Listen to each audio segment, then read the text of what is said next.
వికలాంగుల ఐక్యత, వికలాంగుల ఐక్యత, వికలాంగుల తొలగించిన పర్సెంటేజ్ వెంటనే వర్ధిల్లాలి దివ్యాంగుల ఐక్యత, వర్ధిల్లాలి దివ్యాంగుల ఐక్యత, తొలగించిన పెన్షన్లు వెంటనే, తొలగించిన పర్సెంటేజీలు వెంటనే, తొలగించిన బంటు మీద నుంచి ఎక్కడెక్కడ దూర ప్రాంతాల నుంచి వచ్చారు. మా న్యాయమైన కోరికలు ప్రభుత్వాన్ని మేము అర్థిస్తున్నాం. మా దివ్యాంగులు జరిగినటువంటి ఇబ్బందిని అర్థిస్తున్నాం. మేము బాధని విన్నవించుకోవడానికి వచ్చండి. అవునండి, ఒక్కరు కాదు కదా, అందరూ బాధితులే, అందరూ బాధితులే. శాంతియుతంగా కలెక్టరేట్లో వెళ్ళకూడదు. మీరు చేసుకునే కార్యక్రమాలు ధర్నా చౌక్ చేస్తాం. ధర్నా చౌక్ కాదు, మేము కొంతమంది దాకా వెళ్తాం. మేమేమి మేము లోపల పంపాం. బాధితులందరూ ఉన్నారు కదా, ఇండివిజువల్గా వీళ్ళందరూ కూడా కోల్పోయిన వాళ్ళు. వీళ్ళందరూ వైఎస్ఆర్ కాంగ్రెస్ పార్టీ వికలాంగుల విభాగం అధ్యక్షులు.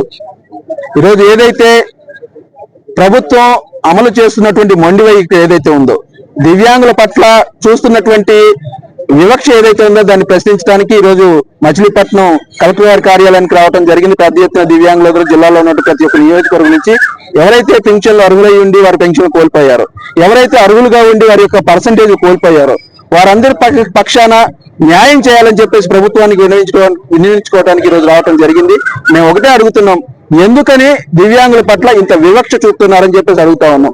ఎన్నికల ముందు అర్హులుగా కనిపించినట్టు దివ్యాంగులు ఈ రోజు అనర్హులుగా ఎందుకు మీకు కనిపిస్తా ఉన్నారు? ఈరోజు అడుగుతా ఉన్నాం మేము కూడా ప్రభుత్వాన్ని, అయ్యా దివ్యాంగుల యొక్క బాధ, దివ్యాంగుల యొక్క గోడు మీకు తెలియదా? మీరు చెప్తా ఉన్నారు అనర్హులకే తొలగిస్తున్నా, అర్హులు ఎవరికి కూడా తొలగించట్లేదు అన్నారు. మరి అనర్హులకే తొలగిస్తా అన్నప్పుడు ఇంత పెద్ద ఎత్తున పర్సంటేజ్లు తగ్గించాల్సిన పరిస్థితి ఏమవుతుంది మీకు? ఈరోజు చూస్తే కనుక డాక్టర్లను ఏర్పాటు చేశారు. ఆ డాక్టర్ నిర్లక్ష్య వైఖరి వల్ల ఈరోజు గత 10, 20 సంవత్సరాలు, 30 సంవత్సరాల నుంచి 100%, 90% పర్సంటేజ్ తోటి పెన్షన్లు తీసుకుంటున్న వారు ఈ రోజు చూస్తే కనుక 40%, 50% పర్సంటేజ్ ఎలా తగ్గిందని చెప్పేసి మేము ప్రశ్నిస్తా ఉన్నాం. అంటే ఇది డాక్టర్ల నిర్లక్ష్యమా, వైఖరిలో ఉన్న తప్ప అని చెప్పేసి మేము ప్రశ్నిస్తూ ఈరోజు ప్రభుత్వం మొండి వైఖరి విడనాడి ఏదైతే దివ్యాంగుల పట్ల మీరు చూపుతున్నటువంటి సవితి ప్రేమ ఏదైతే ఉందో అటువంటి సవితి ప్రేమని మానుకొని ఖచ్చితంగా దివ్యాంగులకు ఆర్థిక మూలాలపై దెబ్బ కొట్టుకునే దివ్యాంగులకు ఆర్థిక స్వేచ్ఛను కలిగించాయి.